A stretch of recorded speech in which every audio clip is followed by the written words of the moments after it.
CEOs, COOs who are stepping down from their roles because they just think, I can't do this anymore. I'm suddenly doubting my ability to do my job. And that's shocking that we're potentially losing hugely qualified, talented women from the workplace because it's not understood.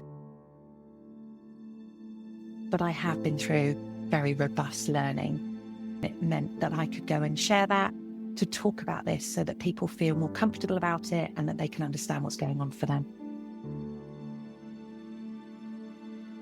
It's about saying, yes, this might happen, but actually, if you do X, Y, and Z, you could find you'll have an easier process going into menopause and through menopause.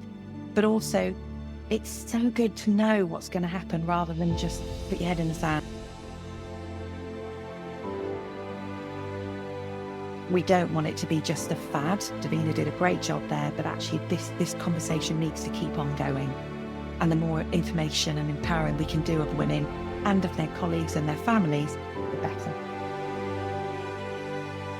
It's not about being embarrassed. Let's bring on that education and continue the conversation.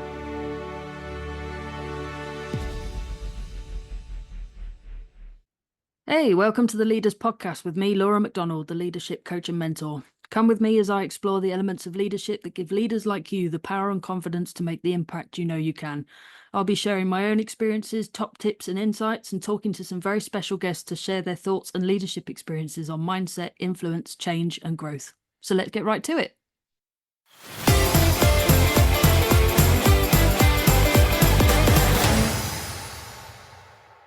This guest made me realise just how much I don't know about this subject, so I'm very pleased to welcome Anita Arscott Brookes, licensed menopause champion, insights discovery practitioner, leadership and behavioural development specialist and founder of Arscott Brookes Consultancy. Welcome to the Leaders Podcast, Anita.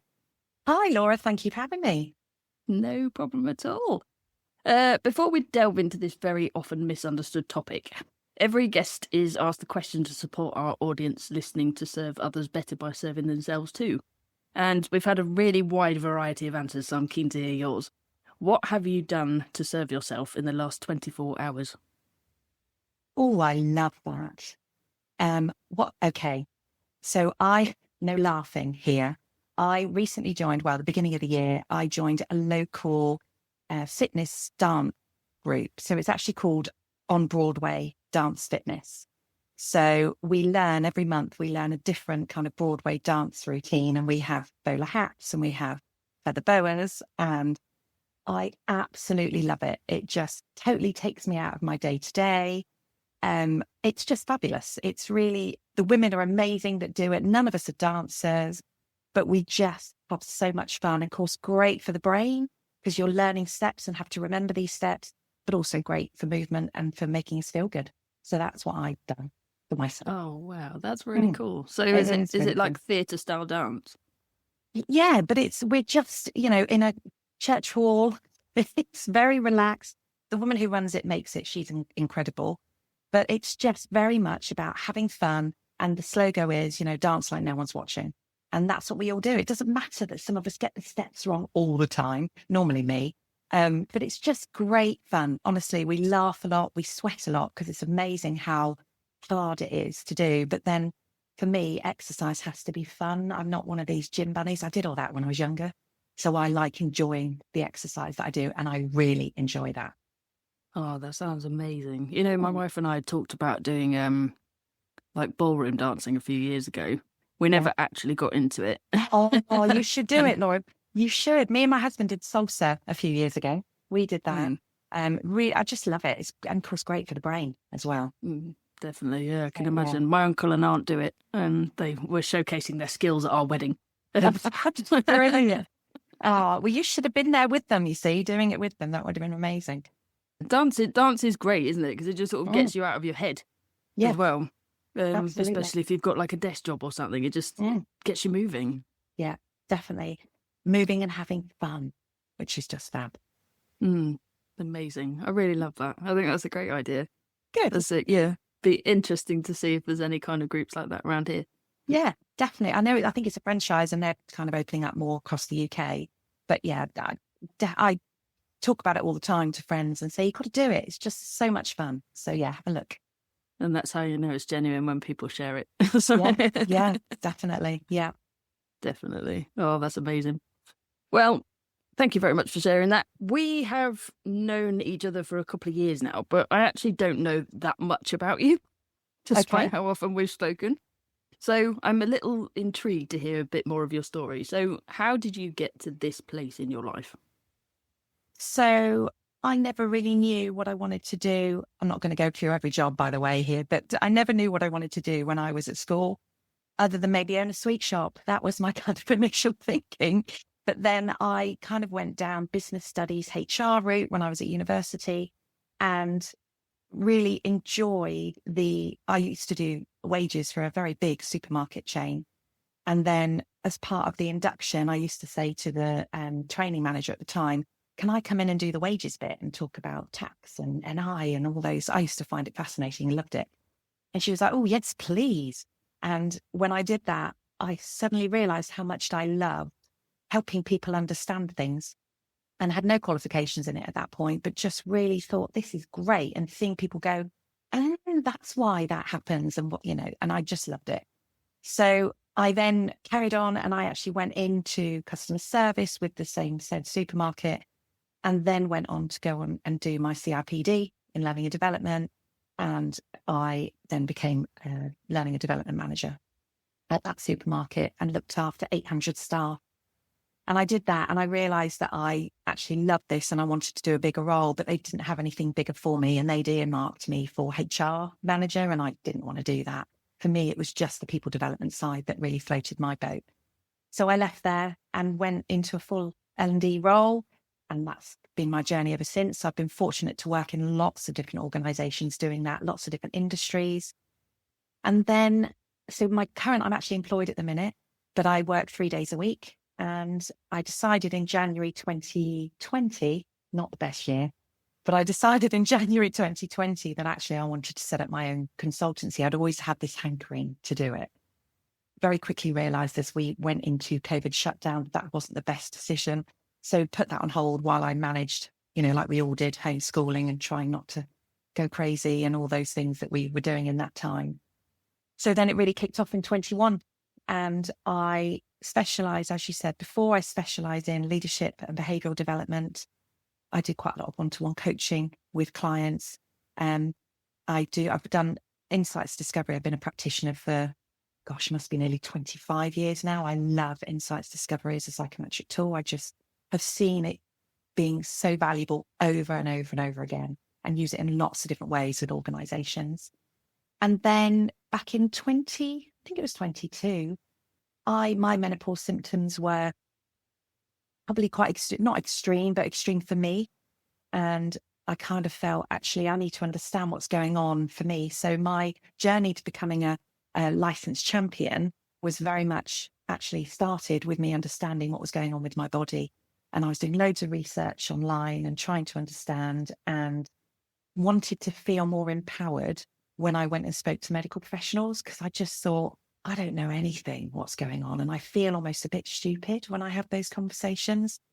So I came across the Menopause Experts group, and they were fairly early on in their journey as well as a menopause kind of trainer, and loved it, loved the materials, really enjoyed what they offered, thought it was such a great product as such. So I signed up as a champion. And what that meant was that I had to go through rigorous, I think it took between 16 and 20 hours of me doing some online learning, where I had to understand, because obviously I'm not a medical practitioner, and I always caveat that with any development I do around the menopause, but I have been through very robust learning. And one, that helped me amazingly, as you can imagine, but also then it meant that I could go and share that in the corporate world or locally in the community if I wanted to talk about this, so that people feel more comfortable about it and that they can understand what's going on for them. And that's been fabulous. I've loved that as well. And it's been a great addition to kind of my offering. I mean, it's, something 50% of us go through. Yeah. But it can be so easy, I suppose, to just go, I'll get through the other end. But actually, It's not that simple all the time, is it? But actually, there's quite a lot going on. there is quite a lot going on. And for some people, it's a lot less and it is manageable and it doesn't hugely impact their life. But for other people, it is the opposite end of the scale to that. I mean, I've heard stories of women being suicidal, who on the verge of leaving their husbands because they just think, I just can't deal with this anymore, not actually knowing that's their hormones that's making them feel that way. Senior, CEOs, COOs who are stepping down from their roles because they just think, I can't do this anymore. I'm suddenly doubting my ability to do my job, whereas I've been doing this for years and I know I'm very good at it. But that moment of, what am I doing? And that's shocking that we're potentially losing hugely qualified, talented women from the workplace because it's not understood enough. So that's, and Davina McCall, a couple of years ago, she did some great programs highlighting this and just in general about menopause, which has been brilliant in terms of highlighting the issues women face. And certainly more and more organisations now are putting menopause policies in place, doing menopause training, menopause awareness training and things, which is fantastic. Anything which raises awareness. It's the same as, I'm hoping it will explode like the mental health has. We're so much more aware about mental health now, aren't we, in workplaces? So we're on that path as well, I think, with our menopause journey. Yeah, I think the programme that Davina did was absolutely incredible. My wife and I sat there watching it going, I didn't know all of this. There was so much stuff there to consider and even just think about how long might this last? Or how might this impact my career? Or how might this impact, as you say, your relationship with family? Things like that. You don't think that all of that. You just think, oh yeah, it's some bodily change that women go through at a certain age, and it's not that at all. No, and it's of course, so not that at all. If you were able to experience that with your mum, if your mum was around, or if your mum went through menopause in a way that you had an impact on you as well, which of course it does for a lot of children, then you might get a sense of what that's like. But I know when I spoke to my mum, because they always say your menopause will be similar to your mum's. My mum had a complete hysterectomy, had no menopausal symptoms at all. So for her, when I said, oh God, Mum, I'm getting some hot sweats and the brain fog is terrible, she's like, oh, I never had it. So it can be so different as well. So we tend to look at a frame of reference, don't we? Someone who's experienced this around us, and that could be a good experience or it could be totally the opposite, but it doesn't mean that that's going to be our experience. And it is worth looking at, sort of family history sometimes, isn't it? To just sort of understand what might be kind of the key things that have come through, if there's anything that's come through from your grandparents to your parents and so on and so forth. If there's consistencies, there might be the likelihood that actually you're going to experience those same things. Yeah, and you can start to prepare for that, which is great. But there is a big thing around menopause being one of those conversations you just don't have, isn't there? Yeah. And I'm seeing more and more women, especially since the Davina McCall thing, breaking away from that and starting to have open conversations with each other and other people, but not necessarily in a work context. Why are we so reluctant still to talk about this at work? Great question. And I was talking to somebody the other day, and I was actually on a call with two women who are similar age to me. And I had what I call one of my menopause moments. I literally, my brain, there was nothing going on. I was just, when you're just like, I went blank, totally blank. And I sat there and I said to these two ladies, oh my gosh, I'm so sorry. That was a proper menopause moment. And they both started shifting in their seat and looking incredibly uncomfortable. And I thought that was a really interesting reaction. Now, I've done that in other meetings, mix of sexes in those meetings, and never had that response. So then I thought, well, actually, I need to kind of unpick this a little bit. And I said to them both, oh, I'm sorry if I've made you uncomfortable by saying that. What about that phrase was uncomfortable? And they said, well, you don't talk about that at work, Anita. You don't talk about that at work, because if I did, my boss might think I can't do my job properly. And I just thought, wow, that, and I mean, I say it all the time. So whether my boss thinks I can do my job properly, I'm sure she would have told me if she didn't. But both of those ladies felt like that's not what you talk about at work. And I said, well, we need to talk about these things because it's the same as mental health. We if we talk about these things, the stigma goes, and we can put practices in place to help support people who are experiencing symptoms. Oh, I'm not sure about that, Anita. I'm not sure I'm very comfortable with that. So it is absolutely right still, even though is a big movement towards people talking much more openly about it, me being one of those, obviously, it's not consistent. And I feel like actually that, because I was thinking about this the other day when I was prepping for this recording, I was thinking that you might sort of say some sort of answers like that. And then I thought, okay, well, what about people in my situation? So I am, in terms of the companies that I work with, very much a remote worker. Mm-hmm. So they don't see what's sort of going on for me at home. There's still quite a distance because obviously I'm a separate company as well. I'm not an employee of them. There's very much still this distance between what they see and what's going on for me at home, you know, Yeah. with family or with health or, you know, all of this sort of stuff. They only hear what I choose to tell them. Mm-hmm. And I thought, actually, how much could people in my situation potentially, unintentionally, mask what's going on for them with regards to menopause because they are that kind of distanced person in the team, you know what I mean? There's that real potential that actually whoever you're working with might suddenly get a bit of a shock one day if something suddenly comes for them. It's just like oh, okay, that thing's here. Whereas for you, it's potentially been going on for weeks or months. You know, it's just that now you need to speak to somebody about it. So actually, even in my situation, I thought, okay, when this starts happening for me, how am I going to have this conversation with all the people that I work with? Because although it's distance and although as far as they're concerned, as long as I do my job, it's fine, potentially that's something that still needs to be addressed, right? Yeah, absolutely. But I think that applies in so many different areas. You know, if you've got people who are fully remote working, exactly the same situation, and they could be employees, that's exactly the same situation. And I think all of that for me stems back to the relationship between those people, whoever that group of people is, whether it's you and the person that you liaise with directly at that organization, or whether it's with a colleague or your manager, or whoever that might be.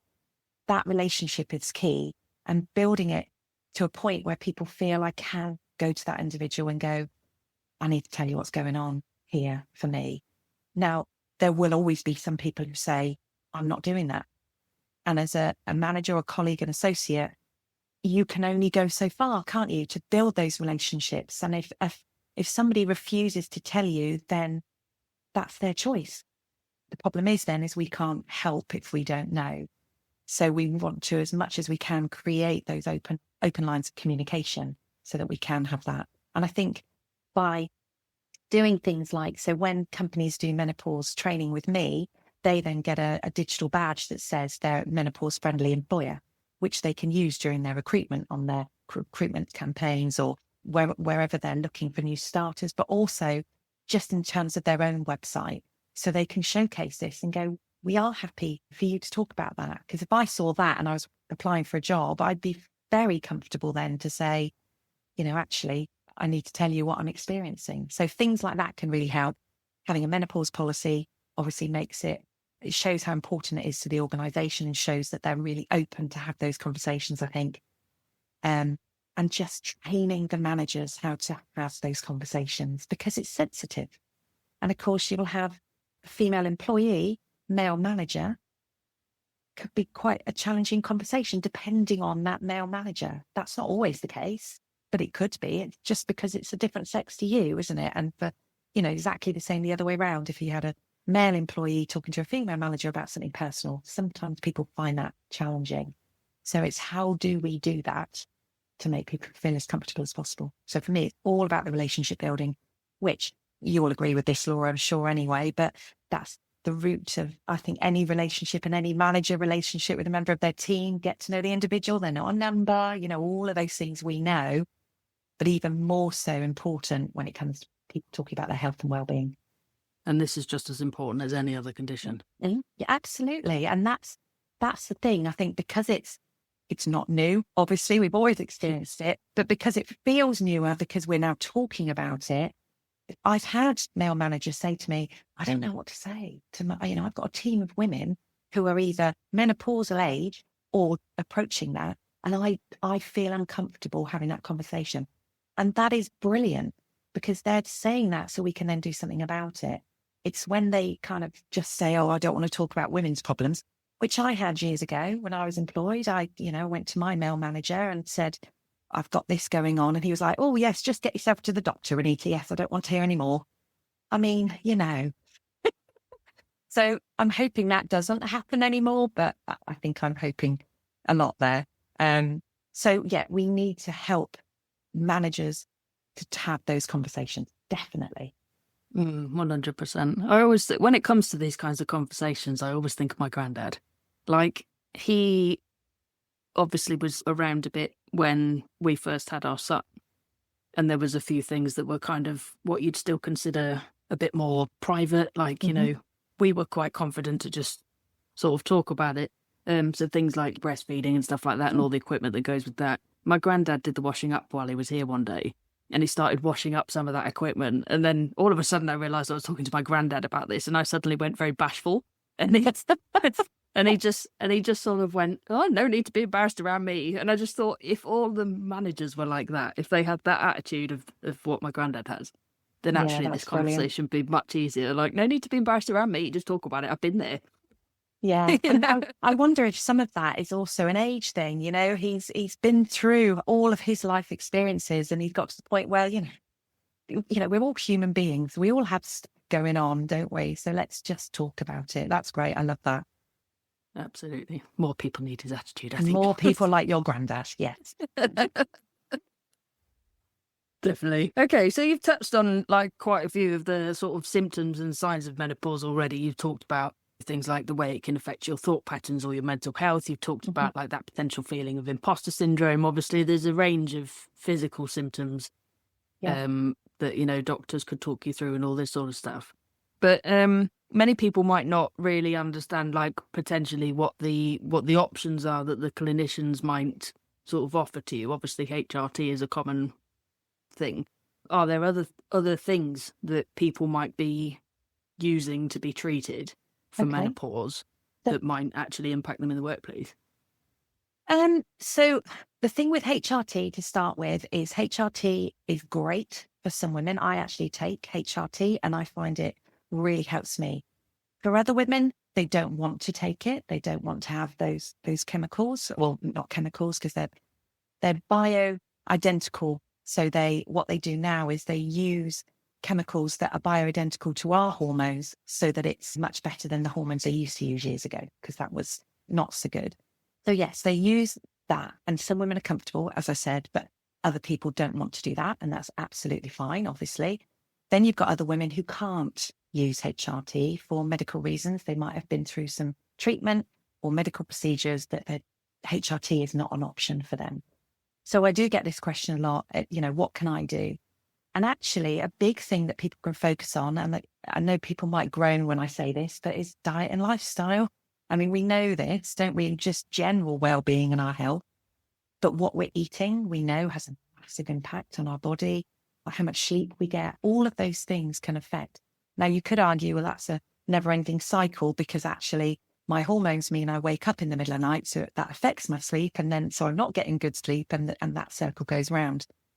But it's looking at every kind of area of your life. So what is your diet like? And there are things you can do from that perspective as well. So there are the foods you can eat that actually are naturally high in estrogen.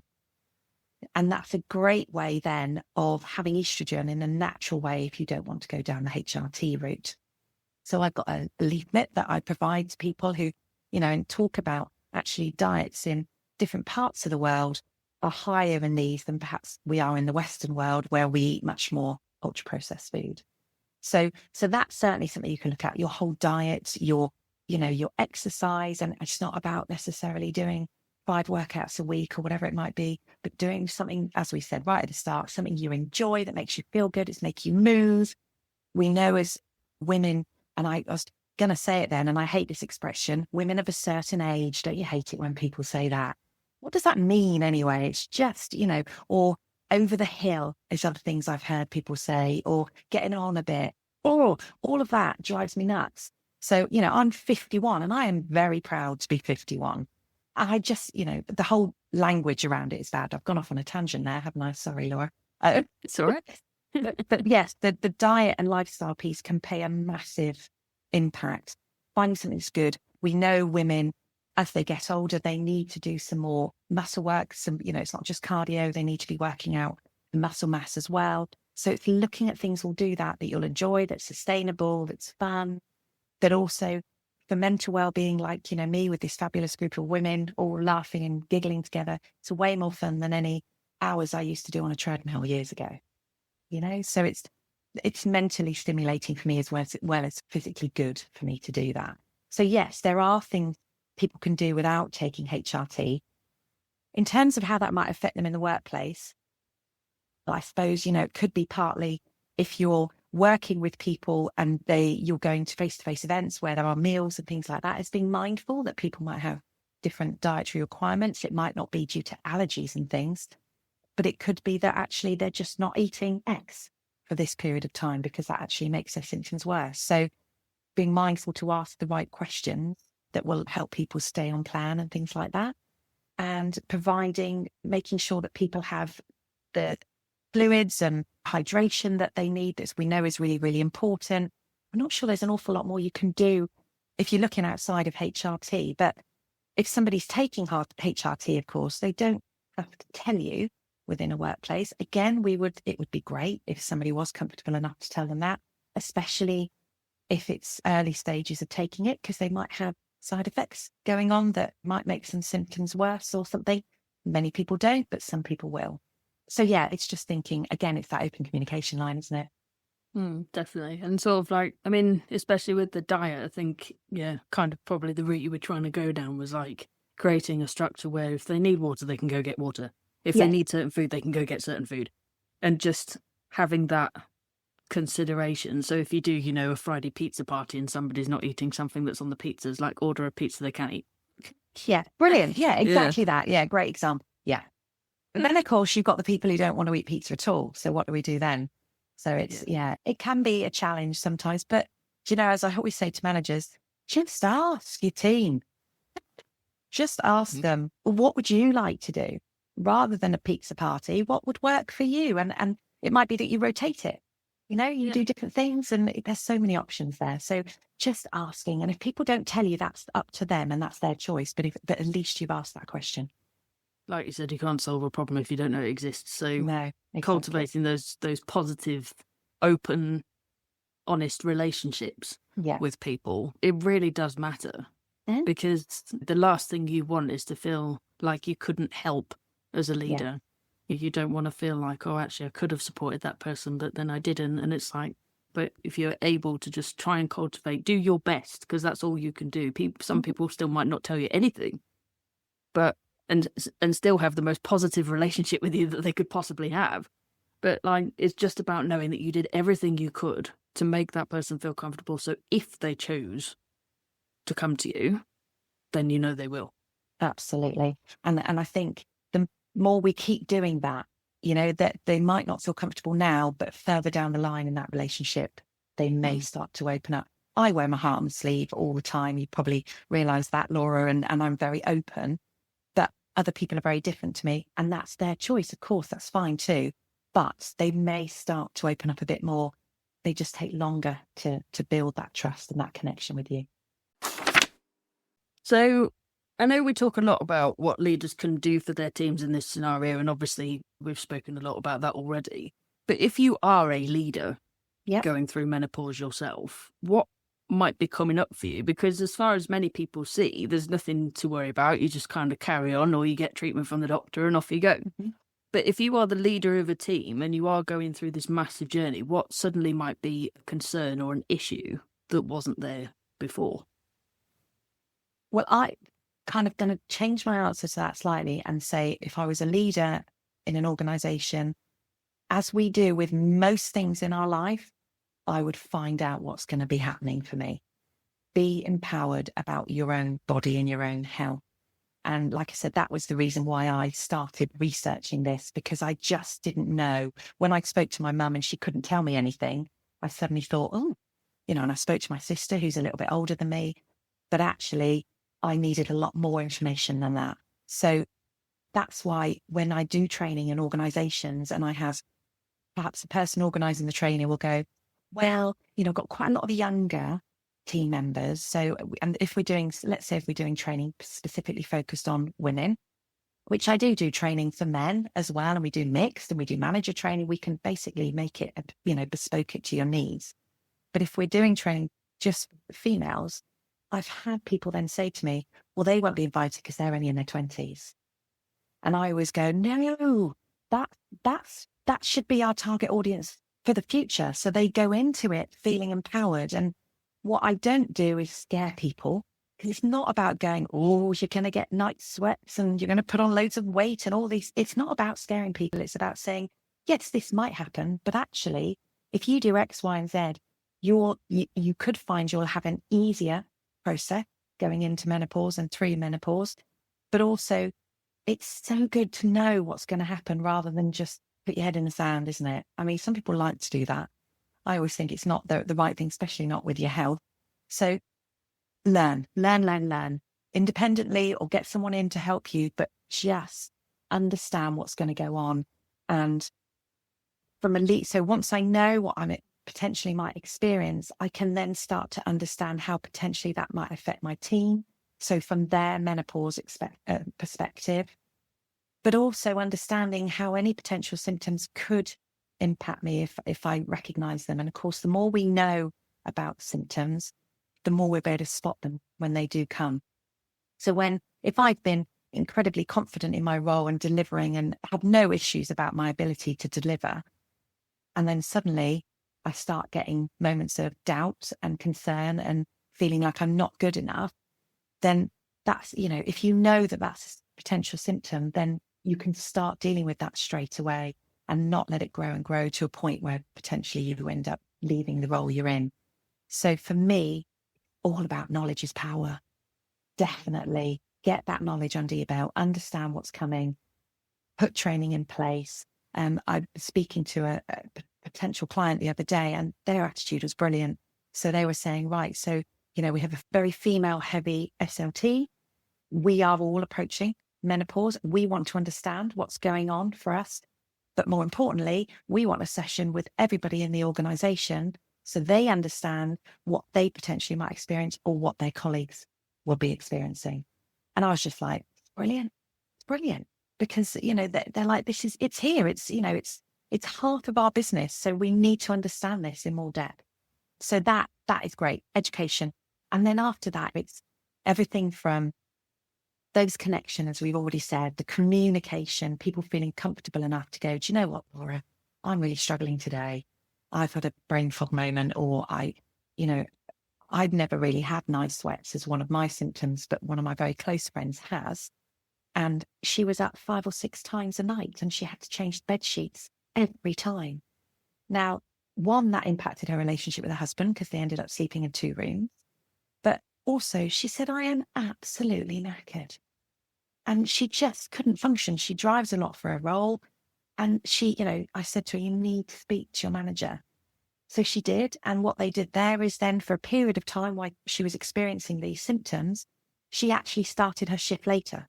So she just moved her shift later. She still did the same amount of hours.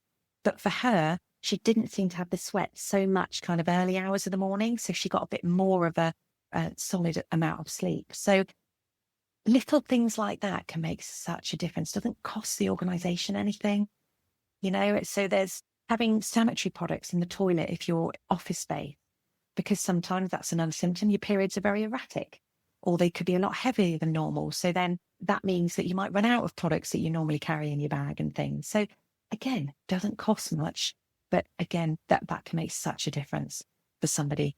And of course, the increase of working remotely now can have huge benefits. So one thing I used to have when I was in the office was hot flushes. And of course, I'd be there going, we need to open the windows and put fans on and all sorts of things. And other people were freezing because I worked in an open plan office. And I hear that a lot, that you can never get that right for everybody, can you? So actually, is there an opportunity? And I know it's not always possible, but could that lady perhaps work from home on the days where she's really struggling? And it just gives it almost as well a little bit more privacy if they are having perhaps irregular periods that are causing them issues.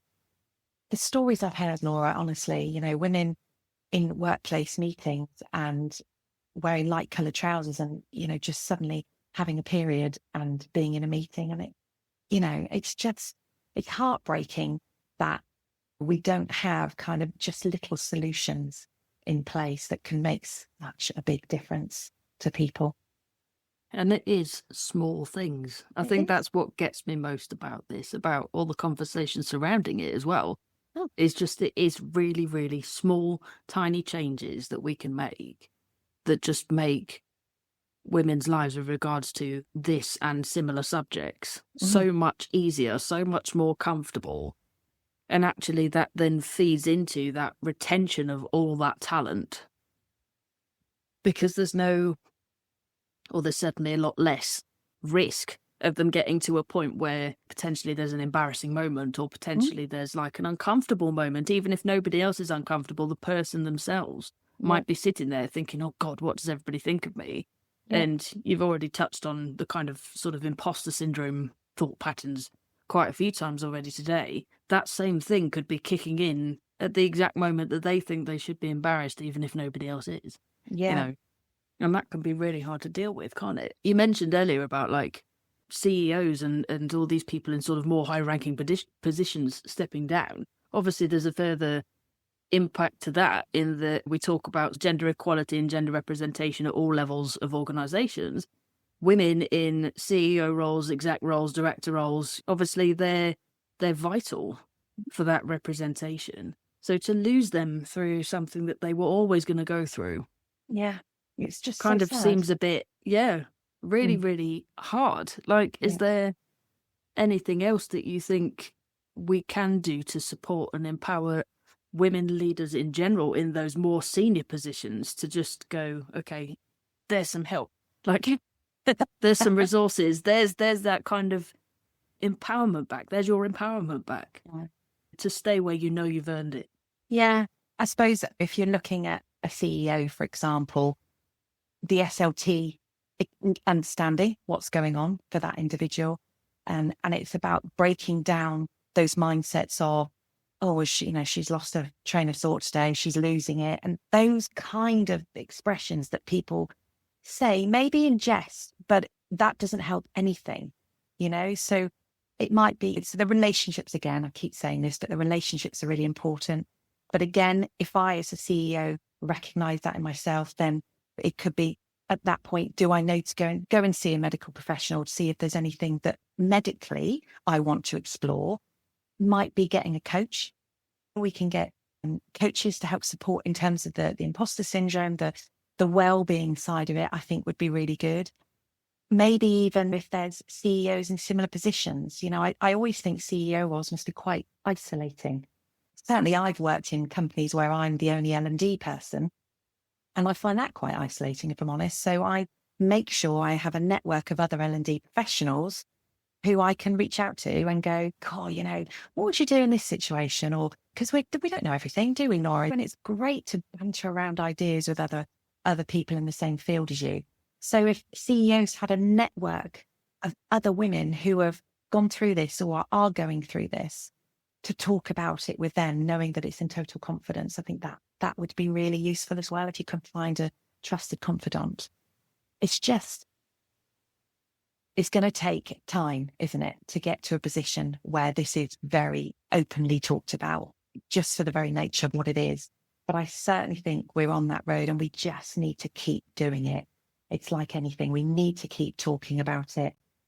We don't want it to be just a fad. Davina did a great job there, but actually this conversation needs to keep on going. And the more, more information and empowering we can do of women and of their colleagues and their families, the better. Those comments that we all make, we do all make them. There's no one specific group of people that does this on purpose, but actually it's the momentum that extracts for somebody to continue trying to deal with this in the best way that they could possibly deal with it. Yeah. Can be enormous. And actually it's, so I've known a couple of people that actually have started to, they genuinely said, I'm starting to feel like I'm completely useless, because everybody just keeps telling me, oh yeah, she's that age, she's going through, that thing. And it's like, well, Yeah, to some of those people that are saying it, you'll be there in 20 years. Yeah. Well, yeah. How would And you that's, feel? yeah, You know? exactly. Exactly. So, yeah, it is. It's just education. It really is, like, a lot of things in life, education, getting people to understand. And that's not saying that men's health isn't important too, because absolutely it is. And I think, there needs to be more emphasis on that. And there's now taught men experience the andropause, which I always find menopause a funny title, of course. Why is it menopause? Why isn't it on womenopause? I don't quite understand that. And I can't remember the word, but in the Asian culture, there's a different word for menopause. And it's the meaning of that word is something like the next stage of your life.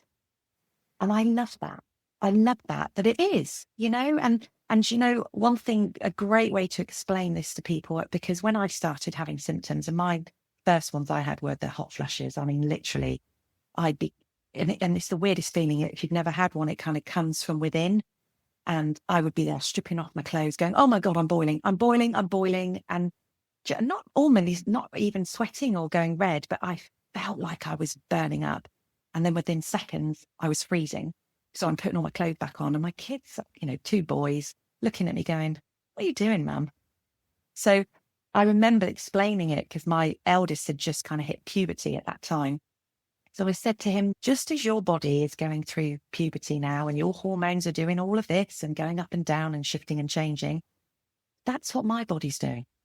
It's exactly the same thing. So it's almost like I'm going through a puberty, but I'm just older and I'm a female.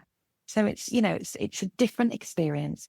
But that was a great way to explain it to my boys. And as soon as I said that, I went, all right, Mum, okay.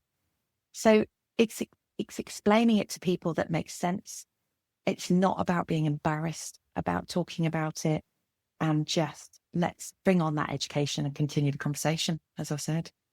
Absolutely. I love that explanation. It's I good, isn't really it? love that explanation. Like, it produces that shared experience Yeah, exactly. thing with other people, doesn't it? And I've got a Yeah, son, so I'm going to have to explain this to him one day. definitely. Yeah. Well, you can have that one, Yeah. Laura. Yeah, I'm gonna steal that and You steal that. That's absolutely fine. But yeah, it did. Definitely. And it really helped them just to, without going into all that. Well, my estrogen levels are dry. They don't want to know any of that at that age. But that just made them go, why? So yeah, it worked really, really well. Yeah, it's definitely kind of along the similar lines of like what you talk about with your kids when they go through certain stages of education. Like, the school will do the technical bit, Yeah. the sciencey bit, but they'll come home and they'll want to ask you the questions on a more personal level or a more human level. And actually, it's exactly that, isn't it? Just explaining it to people in a way that they actually understand rather than the science behind it. Like, that's what your doctor's for. Yeah, exactly. Well, that's what the research is for, understanding that science yourself. But yeah, choosing your audience, I suppose, in terms of who you share that with. Is there anything you think we need from higher powers or wider powers like government or regulatory bodies to kind of support women in going through menopause in the workplace? Is there anything that they need to do to make this an open conversation and one that's regularly educated on? Well, of course, it was talked about fairly recently, and I know in 2026 it's coming back onto the table from memory to talk about it. It's not a protected characteristic. I'm not sure it will become a protected characteristic next year. Who knows? We'll have to wait and see. But of course, you could argue that it falls into that long term. If we're looking at disabilities, that you could argue that if somebody is experienced, menopause can last 10 years for some women. It can be shorter, it can be longer. And what a lot of people don't actually understand is that you're perimenopausal for however long. And then when your period stops, so the day your period stops and you never have another period, you actually become menopausal 12 months and 1 day after that point. So that's you being menopausal. The next day, you're postmenopausal. So I am now postmenopausal. It kind of all comes under the banner of menopause. So that's why it lasts so long, because there's 3 stages to that process. So where I was going with that is that if somebody has regular periods of sickness and it's all related to the same thing and it's has a massive, impact on their life and their ability to function on a day-to-day basis, then that's ultimately classed as a disability moving forward. But from a work perspective and a managing absence perspective, well, you could argue the same thing about menopause. If somebody's having severe impact and they're having time off for a very long period of time due to their symptoms, but of course the difficulty there is it will come to an end at some point. So it's a more challenging one. I think the fact that it's being spoken about is great. And the fact, like I said, that more and more organisations are actually bringing in menopause policies, things like that, is amazing. But we can just keep doing more of that, keep doing more, because there are an awful lot of organisations out there who are doing nothing at all. It'd be interesting to see where the discussion goes on the government level next year, because, when I've said this before on the podcast, when I spoke to Zoe Plumley, I said there's 9 protected characteristics, and I always explain it to people as there's 5 that everybody falls under. Mm-hmm. So, gender, race, sexual orientation, religion, and age. But those ones are permanent fixtures in everybody's life. Everybody is protected under those 5 characteristics.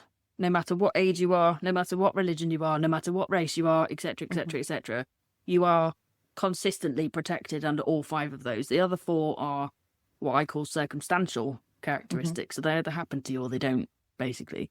But when I explain disabilities to people, I say this could be something that, for example, you're born with. So you're going to live with it your whole life, or you live with it for a certain period of time and then they cure you in some way. There's long-term disability, which I suppose you could class in some cases and as menopause, like if it lasts for 10 years, you could consider that long-term disability, especially if we consider things like cancer treatment that lasts 2 years as long-term disability. Yeah. Menopause could absolutely come under that. And then there's temporary, short-term. So, for example, I broke my leg a few years ago. 8 weeks of a nightmare, but it was 8 weeks. So I'm temporarily disabled for that 8 weeks, and then I get on with my life. Menopause could absolutely fall under that middle category of this, okay, it's temporary, but it's long-term. Yeah. Yeah, absolutely. That actually it's having a significant enough effect on your life that things like regular check-ins, for example, with occupational health to say, okay, how are you doing? What else can we do? Redo any risk assessments that are around that, look at, obviously towards the end, we can start identifying when we think actually this is potentially coming to an end, but allowing the person control to say, yes, I think it's finished now. Yeah. And I think that's really, really good point, Laura, in that those regular check-ins, whether it be with occupational health or whether it be with your manager or whoever, because it can change so quickly. If we go back to my friend talking about the night sweats, it suddenly stopped. And she said it to her boss and they went, okay, are you happy to revert to your normal hours? Yeah, great. So do have those regular check-ins, especially if there's any adjustments put in place, because they do shift and change so quickly. I spoke to somebody the other day and they said, oh, yes, well, we did an adjustment, which was brilliant, and we're going to review it next year. And I went, but that could change next week. So we need to be more regular with those to make sure we're keeping on top of that. And they were like, okay, good point. Didn't think of that. I'll get that put into place. So yeah, absolutely. Who knows where this will go, but certainly there's also organisations out there now who are removing, if somebody's absent due to menopausal symptoms, they are removing that from their attendance policy in terms of that doesn't account towards their attendance percentage. So that's very positive.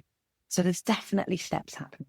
I said it before, but some of the stories are just shocking that I've heard. And some women have had really awful experiences. And of course, the issue is when you go to the GP, I think Davina said it in her programs that GPs only actually get about 20 minutes, half an hour of training on menopause, would you believe, as part of their GP training, which again, 50% here, it blows your mind. And some GP surgeries have menopause specialists, brilliant, that's great, but a lot don't still. So if you go to your GP and typically they might say to you, well, it's your age, it's probably the menopause. There is a test they can do, but it's a hormone test. So they could test you that day and they could go, when you get your results, yes, you are menopausal. But the problem with testing those hormones, and if you are premenopausal, your hormones are like this. They're going up and down like a roller coaster. So it's very hard. That's why they tend not to do tests to see if you're in menopause. They tend to say you're probably in menopause. Because it would depend on the day. It would depend what's happening for you on the day. Yeah. So that in itself, because we're in a society, aren't we, where you go to the doctor and they diagnose you. And it's almost what we expect. Well, it's certainly what I would expect. But actually, it's a little bit more fluid when it comes to this. And I'm sure many others as well. But certainly for menopause, it is, they won't go, yes, that's exactly what you've got. They tend to start treating the symptoms in whichever way you're comfortable treating those. I found myself, on reflection, I found myself definitely in my 20s and certainly in my early 30s, almost dismissing the conversation of menopause on the basis that I didn't need to know it yet. Okay. Now, obviously, I'm now getting to the point where it may occur at any day now. So, obviously, now I give it a lot more thought, and obviously there's a lot more conversations out there about it. There's a lot more programs to watch, a lot more research you can do, etc., etc. But for anybody that's still sat in their 20s or even their teens or their early 30s, that's having that same thought pattern that I did of, I don't need to know about that yet, that kind of dismissive, I'll talk about that in 20 years kind of attitude. Yeah. What would you say to them? I think it's like anything, isn't it? In your early 20s, I remember talking to my dad about pensions in my late teens, because my dad was a pension advisor, so of course, perfect person to talk to. And he kind of looked at me as if I was a bit unusual, because you don't think about pensions, do you, when you're a teenager? That's just not on the agenda. And I think that's just natural, isn't it? That is just a part of life. You think you're invincible, don't you, when you're in your 20s? And that's like so far away, but we both know how quickly it flies by. And before you know it, you're knocking on the door of 50 or you turn 50. So I don't know if there's anything that I can say to make somebody do that. I think for me, it's just treat your health and your well-being the same as you would your career. We continuously learn in our career. We continuously want to be even better than we are already. And whether it's moving up, sideways, whatever we want to do, or a whole different career path, treat your body and your health the same way. So do that learning, Pete, and just understand what's going on. And maybe if you're in your early 20s, you resign to say to yourself, well, actually, I'm going to start looking at that when I'm perhaps later 20s or early 30s, or because making a 20-year-old do something like that, you want to get people to be in a place where they're ready to learn about it and do it without scaring them. And because that's the worst thing we can do, is go, oh gosh, you've got the menopause coming. Oh no. Or only talk about the negative. There's also a lot of empowering things. I don't know about you, Laura, but I certainly feel as I've got older, I care much less about what people think about me. That's their issue. It's not my issue. Whereas in my 20s, it was all about that. And I just wish I could go back to my younger self and go, it really doesn't matter. And you're doing a great job. It's just treat your health and your well-being the same as you would your career. And if you're passionate about and you really want to do your best, do the best by you, I suppose. So that would be the whole empowering learning piece. I love that. I think it's, we're not going to encourage all 20-year-olds to sit down and start suddenly studying about menopause. No. But just that little by little curiosity about it. And eventually you realise it really is nothing to be frightened of. Yes, okay, there's some symptoms that can be really hard, but there's also a wealth of support out there for you. Yeah. So just learn about it now so that when they get there, they feel like, okay, I might not feel great all the time, but I know what to do about that. Yeah, I know what my body's doing now and why it's doing it. And I think older generations have a responsibility there as well to not necessarily talk about it if you're uncomfortable talking about it, but not to catastrophize it, and because that will just scare people, and then they're probably more likely to put their head in the sand if that's the case, because why would you want to know that's coming? So I think we do have a responsibility there. And I think your question earlier on about what can the government do? Well, in my mind, I don't know about you, but when I was at school doing biology, we learnt about babies and periods, and that was it. It was almost like my life ended after I had kids. But actually, I've got another however many years, hopefully, and the menopause is a big part of that. So why are we not teaching our young people about that? The whole process rather than just the The first half. whole process. And from a male perspective too, not just women. Absolutely. We should know all of that stuff. Because men, even if you haven't got a partner, they'll be your parent, your mum, you might have a sister, your best mate. Somebody around you in your life will be going through this. So actually, they need to understand it too. You bring such a wide knowledge about this topic to the table, and it is something that 50% of the population go through in their lives. Yeah. And like it or not, we do have to deal with it. So we might as well deal with it really effectively, right? In the workplace and outside. But if somebody's listening to this now and thinking they could actually really use your help in managing menopause better in the workplace, where can they find you? So you can pop onto my website, which is arscottbrooks.co.uk. I'm on LinkedIn as well. Just reach out and we can have a conversation. And what I love about the resources that the Menopause Experts Group provide to us as champions is that, one, they're so comprehensive, they're superb, but there's so many options. So I can bespoke, depending on your organisation and your team's needs, I can bespoke what that training and development looks like. So yeah, reach out and I'll see how I can help. Amazing. So I'm going to pop both of those links in the description for this episode. So if you want to reach out to Anita, just please go there. She really is a fantastic person to talk to, and I'd highly recommend her on this subject. Anita, you've brought a lot more understanding of menopause and the effects it can have on women to the table, especially the potential impacts in the workplace and what we can do about that. You've ultimately shone a light on the fact that every person going through this will need something different. So their leader's role is to support them in getting that tailored support. I've certainly been enlightened to a lot of things I didn't know. I hope you've enjoyed being a guest here today. Absolutely. Yeah, definitely. I'd love to come back, Laura. No problem. It's been an insightful and empowering conversation. Thank you so much for sharing your knowledge. Thank you for having me. Until next time, everyone.